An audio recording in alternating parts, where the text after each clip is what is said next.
ପ୍ରେରିତମାନଙ୍କର କାର୍ଯ୍ୟର ବିବରଣ ଅଧ୍ୟାୟ 13।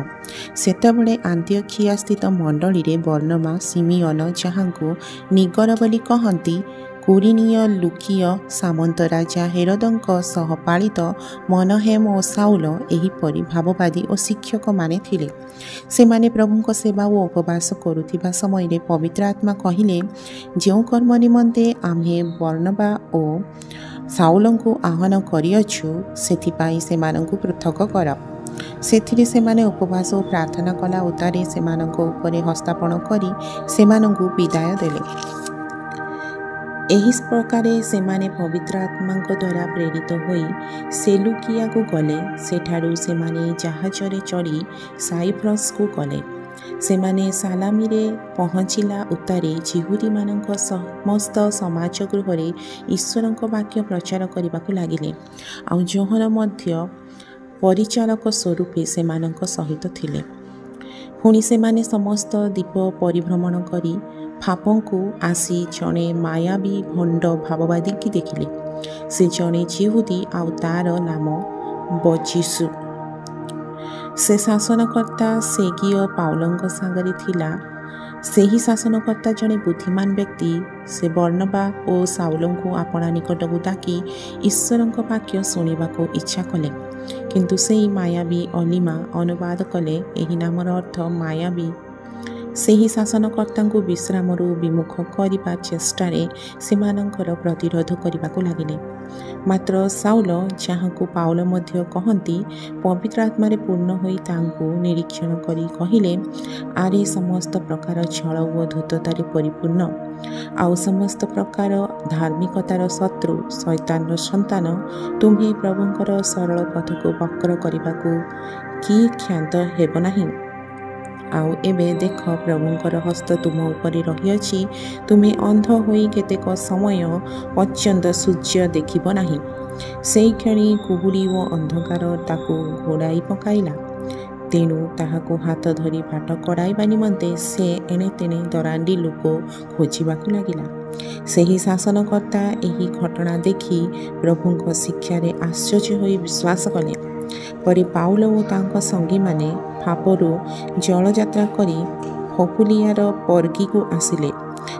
କିନ୍ତୁ ଯୋହନ ସେମାନଙ୍କୁ ପରିତ୍ୟାଗ କରି ଜେରୁସାଲେମକୁ ବାହୁଡ଼ି ଗଲେ।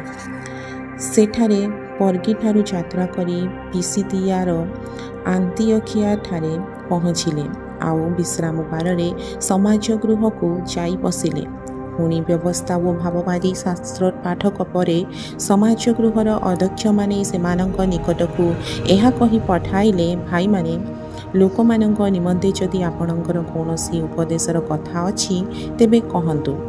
ସେଥିରେ ପାଉଲ ଠିଆ ହୋଇ ହସ୍ତରେ ସଙ୍କେତ କରି କହିବାକୁ ଲାଗିଲେ, ହେ ଇସ୍ରାଏଲୀୟ ଲୋକମାନେ ଓ ଈଶ୍ୱର ଭୟକାରୀମାନେ, ଶ୍ରବଣ କରନ୍ତୁ।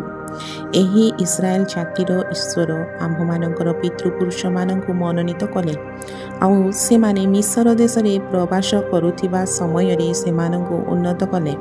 ପୁଣି ପରାକ୍ରମୀ ବାହୁ ଦ୍ୱାରା ସେଠାରୁ ସେମାନଙ୍କୁ କଢ଼ାଇ ଆଣିଲେ। ପରେ ପ୍ରାୟ 40 ବର୍ଷ ପର୍ଯ୍ୟନ୍ତ ପ୍ରାନ୍ତରରେ ସେ ସେମାନଙ୍କ ବ୍ୟବହାର ସହ୍ୟ କଲେ। ପୁଣି କିଣାନ ଦେଶରେ 7 ଗୋଟି ଜାତିକି ବିନାଶ କରି ପ୍ରାୟ 450 ବର୍ଷ ପର୍ଯ୍ୟନ୍ତ ସେମାନଙ୍କୁ ସେମାନଙ୍କ ଦେଶ ଅଧିକାର ସ୍ୱରୂପେ ଦେଲେ। ଏଥି ଉତ୍ତାରେ ଭାବବାଦୀ ସାମୁଏଲଙ୍କ ପର୍ଯ୍ୟନ୍ତ ବିଚାରକର୍ତ୍ତାମାନଙ୍କୁ ନିଯୁକ୍ତ କଲେ। ତତ୍ପରେ ସେମାନେ ଜଣେ ରାଜା ପାଇବା ନିମନ୍ତେ ପ୍ରାର୍ଥନା କଲେ, ଆଉ ଈଶ୍ୱର 40 ବର୍ଷ ପର୍ଯ୍ୟନ୍ତ ବିନ୍ୟାମୀୟ ଗୋଷ୍ଠୀର କିସଙ୍କ ପୁତ୍ର ସାଉଲଙ୍କୁ ସେମାନଙ୍କୁ ଦେଲେ। ପରେ ସେ ତାଙ୍କୁ ପଦଚ୍ୟୁତ କରି ସେମାନଙ୍କର ରାଜା ହେବା ନିମନ୍ତେ ଦାଉଦଙ୍କୁ ଉତ୍ଥାପନ କଲେ। ସେ ମଧ୍ୟ ତାହାଙ୍କ ବିଷୟରେ ସାକ୍ଷ୍ୟ ଦେଇ କହିଲେ, ଆମ୍ଭେ ଯିସୟର ପୁତ୍ର ଦାଉଦଙ୍କୁ ପାଇଅଛୁ। ସେ ଆମ୍ଭର ମନର ମତ ବ୍ୟକ୍ତି। ସେ ସମସ୍ତ ବିଷୟରେ ଆମ୍ଭର ଇଚ୍ଛା ପାଳନ କରିବ। ତାହାଙ୍କ ବଂଶରୁ ଈଶ୍ୱର ପ୍ରତିଜ୍ଞାନୁସାରେ ଇସ୍ରାଏଲ ନିମନ୍ତେ ଜଣେ ତ୍ରାଣକର୍ତ୍ତା ଅର୍ଥାତ୍ ଯୀଶୁଙ୍କୁ ଉତ୍ପନ୍ନ କରିଅଛନ୍ତି। ତାହାଙ୍କ ଆଗମନ ପୂର୍ବେ ଯୋହନ ସମସ୍ତ ଇସ୍ରାଏଲ ଲୋକଙ୍କ ନିକଟରେ ପ୍ରଥମରେ ମନ ପରିବର୍ତ୍ତନର ବାପ୍ତିସ୍ମ ଘୋଷଣା କରିଥିଲେ।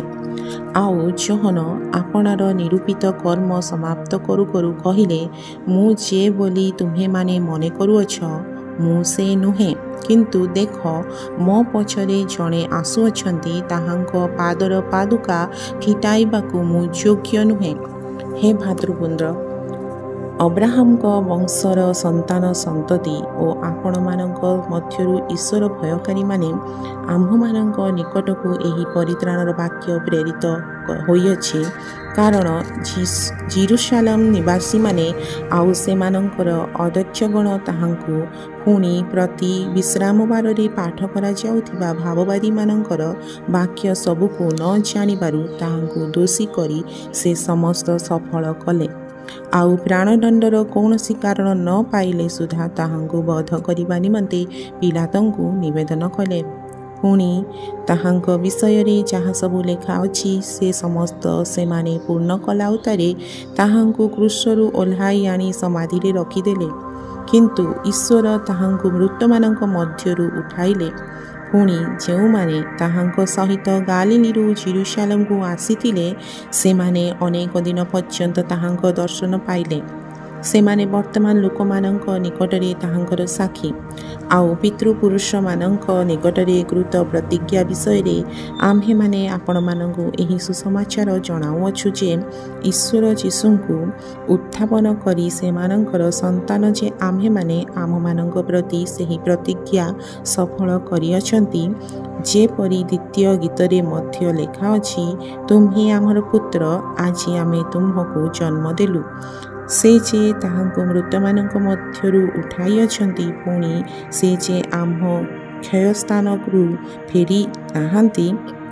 ଫେରିବେ ନାହିଁ, ଏ ବିଷୟରେ ସେ ଏହି ପ୍ରକାରେ କହିଅଛନ୍ତି, ଆମେ ଦାଉଦଙ୍କ ନିକଟରେ ପ୍ରତିଜ୍ଞାତ ପବିତ୍ର ଓ ଅଟଳ ଆଶୀର୍ବାଦ ସବୁ ତୁମ୍ଭମାନଙ୍କୁ ପ୍ରଦାନ କରିବା।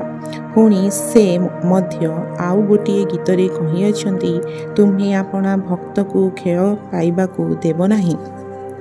ଦାଉଦ ତ ଆପଣା ସମକାଳୀନ ଲୋକମାନଙ୍କ ମଧ୍ୟରେ ଈଶ୍ୱରଙ୍କ ସଂକଳ୍ପ ଅନୁସାରେ ସେବକର କାର୍ଯ୍ୟ କଲା ଉତ୍ତାରେ ମହାନିଦ୍ରା ପ୍ରାପ୍ତ ହେଲେ ଏବଂ ଆପଣା ପିତୃପୁରୁଷମାନଙ୍କ ନିକଟରେ ସମାଧିସ୍ଥ ହୋଇ କ୍ଷୟ ପାଇଲେ।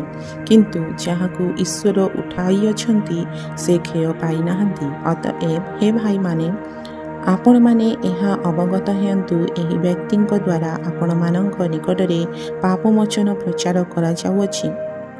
ପୁଣି ମୋଶାଙ୍କ ବ୍ୟବସ୍ଥା ଦ୍ୱାରା ଯେ ସମସ୍ତ ବିଷୟରୁ ଆପଣମାନେ ମୁକ୍ତ ହୋଇ ଧାର୍ମିକ ଗଣିତ ହୋଇ ପାରିଲେ ନାହିଁ, ବିଶ୍ୱାସକାରୀ ପ୍ରତ୍ୟେକ ଲୋକ ତାହାଙ୍କ ଦ୍ୱାରା ସେହି ସମସ୍ତ ବିଷୟରୁ ମୁକ୍ତ ହୋଇ ଧାର୍ମିକ ଗଣିତ ହୁଅନ୍ତି। ତେଣୁ ସାବଧାନ, କାଳେ ଭାବବାଦୀମାନଙ୍କ ଶାସ୍ତ୍ରରେ ଯାହା କୁହାଯାଇଅଛି, ତାହା ଯେପରି ଆପଣମାନଙ୍କ ପ୍ରତି ନ ଘଟେ। ହେ ଅବଜ୍ଞାକାରୀମାନେ, ତୁମ୍ଭେମାନେ ଦେଖି ପୁଣି ଚମତ୍କୃତ ହୋଇ ବିନଷ୍ଟ ହୁଅ। ଯେଣୁ ଆମ୍ଭେ ତୁମ୍ଭମାନଙ୍କ ସମୟରେ ଗୋଟିଏ କାର୍ଯ୍ୟ ସାଧନ କରିଅଛୁ। ଯଦି କେହି ସେହି କାର୍ଯ୍ୟ ତୁମ୍ଭମାନଙ୍କ ନିକଟରେ ବର୍ଣ୍ଣନା କରେ, ତେବେ ତୁମ୍ଭେମାନେ କୌଣସି ପ୍ରକାରେ ତାହା ବିଶ୍ୱାସ କରିବ ନାହିଁ।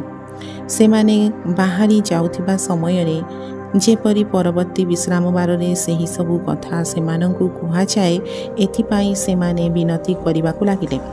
ସଭା ସାଙ୍ଗ ହେଲା ଉତ୍ତାରେ ଯିହୁଦୀ ଓ ଯିହୁଦୀ ମତାବଲମ୍ବୀ ବିଜାତୀୟମାନଙ୍କ ମଧ୍ୟରୁ ଅନେକେ ପାଉଲ ଓ ବର୍ଣ୍ଣବାଙ୍କ ପଛେ ପଛେ ଗଲେ। ସେମାନେ ସେମାନଙ୍କ ସହିତ କଥାବାର୍ତ୍ତା କରି ଈଶ୍ୱରଙ୍କ ଅନୁଗ୍ରହରେ ସ୍ଥିର ହୋଇ ରହିବାକୁ ସେମାନଙ୍କୁ ପ୍ରବର୍ତ୍ତାଇଲେ। ପୁଣି ପରବର୍ତ୍ତୀ ବିଶ୍ରାମବାରରେ ପ୍ରାୟ ସମସ୍ତ ନଗରବାସୀ ଈଶ୍ୱରଙ୍କ ବାକ୍ୟ ଶୁଣିବା ନିମନ୍ତେ ଏକତ୍ରିତ ହେଲେ। କିନ୍ତୁ ଯିହୁଦୀମାନେ ଲୋକସମୂହକୁ ଦେଖି ଈର୍ଷାରେ ପୂର୍ଣ୍ଣ ହେଲେ। ପୁଣି ନିନ୍ଦା କରୁ କରୁ ପାଉଲଙ୍କ କଥାରେ ପ୍ରତିବାଦ କରିବାକୁ ଲାଗିଲେ। ସେଥିରେ ପାଉଲ ଓ ବର୍ଣ୍ଣବା ସାହସପୂର୍ବକ କହିଲେ, ପ୍ରଥମରେ ଆପଣମାନଙ୍କ ନିକଟରେ ଈଶ୍ୱରଙ୍କ ବାକ୍ୟ କୁହାଯିବା ଆବଶ୍ୟକ ଥିଲା। ଆପଣମାନେ ତାହା ଅଗ୍ରାହ୍ୟ କରି ଆପଣାକୁ ଅନନ୍ତ ଜୀବନର ଅଯୋଗ୍ୟ ବୋଲି ବିଚାର କରୁଥିବାରୁ ଦେଖନ୍ତୁ, ଆମ୍ଭେମାନେ ବିଜାତିମାନଙ୍କ ନିକଟକୁ ଯାଉଅଛୁ। କାରଣ ପ୍ରଭୁ ଆମ୍ଭମାନଙ୍କୁ ଏହି ପ୍ରକାର ଆଜ୍ଞା ଦେଇଅଛନ୍ତି, ଆମ୍ଭେ ବିଜାତିମାନଙ୍କର ଆଲୋକ ସ୍ୱରୂପେ ତୁମ୍ଭଙ୍କୁ ସ୍ଥାପନ କରିଅଛୁ, ଯେପରି ତୁମେ ପୃଥିବୀର ପ୍ରାନ୍ତ ପର୍ଯ୍ୟନ୍ତ ପରିତ୍ରାଣ ସ୍ୱରୂପ ହେବ। ବିଜାତିମାନେ ଏହା ଶୁଣି ଆନନ୍ଦିତ ହେଲେ, ଆଉ ଈଶ୍ୱରଙ୍କ ବାକ୍ୟର ଗୌରବ କରିବାକୁ ଲାଗିଲେ। पुणी जेते लोक अनंत जीवन निमंते निरूपित होइथिले सेमाने विश्वास कले आओ समुदाय अंचल प्रभुंकर वाक्य व्यापी गला किंतु जिहुदी मतावलंबी विजातीय संभ्रांत महिला मानकु व नगरर प्रधान व्यक्ति को जिहुदी माने उत्तेजित कले। पुणी पाउल और बर्नबांक प्रति ताड़ना घटाई आपण मानक सीमारू सेमानंकु बाहर करदेले। सेथिरे सेमाने आपणा आपणा पादर धूली सेमानंक विरुद्धरे छाड़ी देई इकोनियो को गले आओ शिष्य माने आनंदरे वो पवित्र आत्मा पूर्ण हेबाकु लागिले। प्रभु ए वाक्य रे आपण मानंकु आशीर्वाद कर।